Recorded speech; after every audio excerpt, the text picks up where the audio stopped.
संगारेड्डी जिले के आंदोल मंडल के कैंसनपल्ली के करीब जुमे की सुबह कौमी शाहरा 161 पर एक आरटीसी बस हादसे का शिकार हो गई। हादसे के वक्त बस में तकरीबन 60 मुसाफिर सवार थे। ताहम बस के ब्रिज के रेलिंग के ऊपर चढ़कर रुकने से एक बड़ा हादसा टल गया। हादसे की इत्तला मिलते ही मुकामी पुलिस से फौरी मौके पर पहुंच गई। जख्मी मुसाफिरों को जोकपेट सरकारी अस्पताल मुंतकिल किया गया। पुलिस का कहना है कि हादसे की वजूहात अभी तक मालूम नहीं हो सकी और तहकीकात जारी है। जो मुसाफिर हादसे से बच गए थे उन्हें दीगर बसों में उनके मंजिल तक पहुँचाया गया।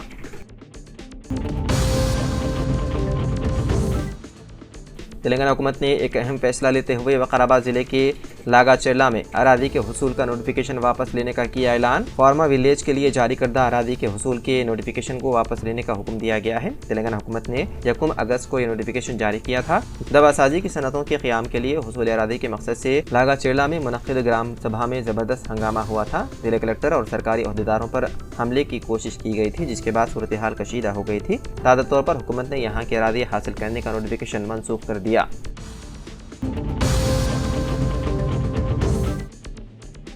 पुणे में एक एग्जीबिशन क्रिकेट मैच में एक क्रिकेटर की खेल के मैदान में कल्ब पर हमले से हो गई मौत, जिसके साथ ही तमाम साथियों पर गम का पहाड़ टूट पड़ा। 35 साला इमरान पटेल ओपनर के तौर पर क्रीज पर आए। थोड़ी देर बाद उन्होंने अपने साथियों को बताया कि उनके सीने के बाएं जानिब दर्द हो रहा है। ऑन फील्ड एम्पायर से बातचीत के बाद वो वापस जा रहे थे कि थोड़ी दूर जाते ही गिर पड़े और उनका इंतकाल हो गया। मैच की लाइव स्ट्रीमिंग के दौरान की वीडियो सामने आए, जिसमें ये पूरा वाकया कैद हो गया। उन्हें फौरी तौर पर अस्पताल ले जाया गया, लेकिन कोई नतीजा नहीं निकला। डॉक्टरों ने बाद मुआयना क्रिकेटर इमरान पटेल को मुर्दा करार दिया।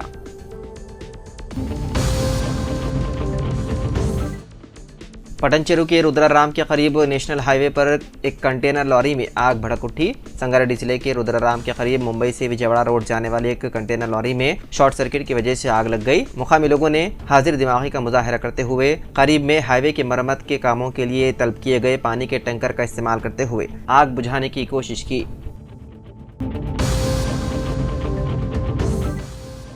जामियतुल मोमिनात के बानी व नाज़िम आला डॉक्टर मोहम्मद हाफिज़ मोहम्मद मस्तान अली कादरी ने एक प्रेस नोट में बताया कि अल्हम्दुलिल्लाह अल्लाह के फजल करम से कमसिम तालिब इल्म हाफिज़ सैयद ज़ैन मुबीन ने सिर्फ 15 माह में जामियतुल मोमिनात के शोबे हिफ्ज़ कुरान से हिफ्ज़ कुरान मुकम्मल किया।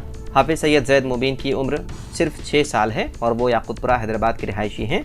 उनकी हिफ्ज़ कुरान की निगरानी डॉक्टर मुफ्तिया हाफिदा रिजवाना ज़रीन, प्रिंसिपल और शेखुल हदीस जामियतुल मोमिनात और हाफिदा फरहीन बेगम मौलिमा शोबे हिफ्ज़ कुरान ने की। जामियतुल मोमिनात मुगलपुरा हैदराबाद में इस कामयाबी के मौके पर एक तहनीती तकरीब का भी अहतमाम किया गया। इस तकरीब में डॉक्टर मुफ्तिया नादिमा अजीज़ मोमिनाती, डॉक्टर मुफ्तिया तमीम तहसीन, डॉक्टर मुफ्ती हाफिज़ मोहम्मद साबिर पाशा कादरी, जनाब मोहम्मद अहमद पाशा, डॉक्टर अब्दुल गफूर परवेज़, मुफ्ती अब्दुल रहीम कादरी, मोहम्मद हैदर अली, सैयद अफजल, सैयद मोयुद्दीन व दीगर अहम शख्सियात ने शिरकत की और मुबारकबाद पेश की।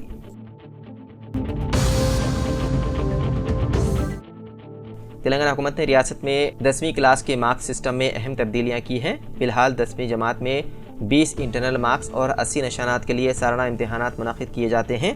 इस मरतबा हुकूमत ने इंटरनल मार्क्स सिस्टम को मुकम्मल तौर पर ख़त्म कर दिया है। उसके बाद फ़ाइनल इम्तिहानात 100 निशानात के लिए होंगे।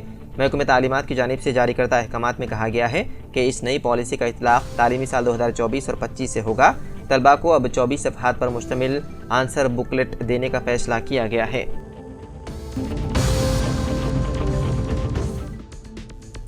संभल की शाही जामा मस्जिद की सर्वे रिपोर्ट आज नहीं हुई पेश। अब 8 जनवरी को होगी समाअत। जामा मस्जिद सर्वे रिपोर्ट को संभल कोर्ट में पेश किया जाना था, लेकिन कोर्ट कमिश्नर की दरख्वास्त पर समाअत मजीद मुलतवी कर दी गई। अदालत ने आइंदा समाअत के लिए 8 जनवरी की तारीख मुकर्रर की है। उसी दिन सर्वे रिपोर्ट पेश की जाएगी।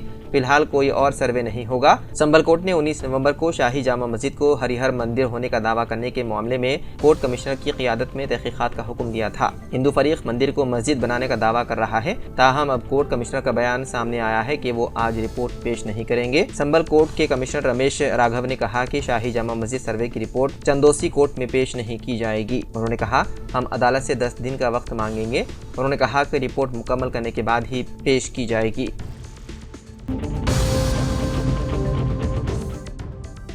तेलंगाना के आसिफाबाद जिले में एक अफसोसनाक वाक़या आया पेश, जहां एक नौजवान लड़की को शेर ने हमला करके हलाक कर दिया। जुमे की सुबह कागजनगर मंडल के नाजरुल नगर में लड़की खेत के काम के लिए जा रही थी कि उस पर शेर ने हमला कर दिया। लड़की बुरी तरह जख्मी हो गई। उसके साथ मौजूद मजदूरों ने शोर मचाया, जिससे शेर वहां से भाग गया। लड़की को फौरी तौर पर अस्पताल ले जाया गया, लेकिन डॉक्टरों ने बाद मुआयना उसे मुर्दा करार दिया। महलूक लड़की की शनाख्त गन्नाराम गांव की रहने वाली 21 साला मोरले लक्ष्मी के तौर पर की है। उसके घर वालों ने नाश के साथ इंसाफ का मुतालबा करते हुए कागजनगर के फॉरेस्ट ऑफिस के सामने धरना दिया। पुलिस ने इस वाक़े का मुकदमा दर्ज कर लिया और तहकीकात है जारी।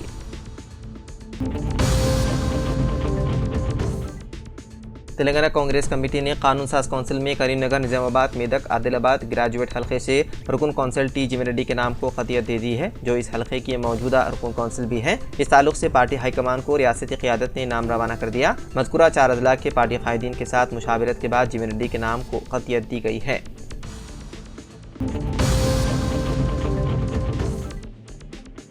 तेलंगाना की खातून वजीर कोंडा सुरेखा को हैदराबाद की नामपाली अदालत ने समन जारी किया। अदालत ने उन्हें हुक्म दिया कि वो 12 दिसंबर को शख्सी तौर पर हाजिर हों। चंद दिन कबल वजीर कोंडा सुरेखा ने अदाकार नागार्जुना के खिलाफ मुतनाज़िया बयान दिए थे। अदाकार नागार्जुना ने उन बयान को संजीदगी से लेते हुए वजीर के खिलाफ नामपाली अदालत में हतक इज़्ज़त का केस दायर किया था, जिसमें उनके खिलाफ फौजदारी कार्रवाई का मुतालबा किया गया।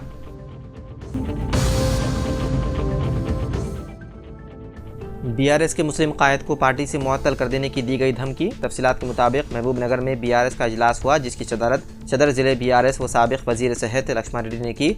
इजलास में साबिक़ वज़ीर वी श्रीनिवास गौड़ व साबिक़ रकान असम्बली व दीगर ने शिरकत की।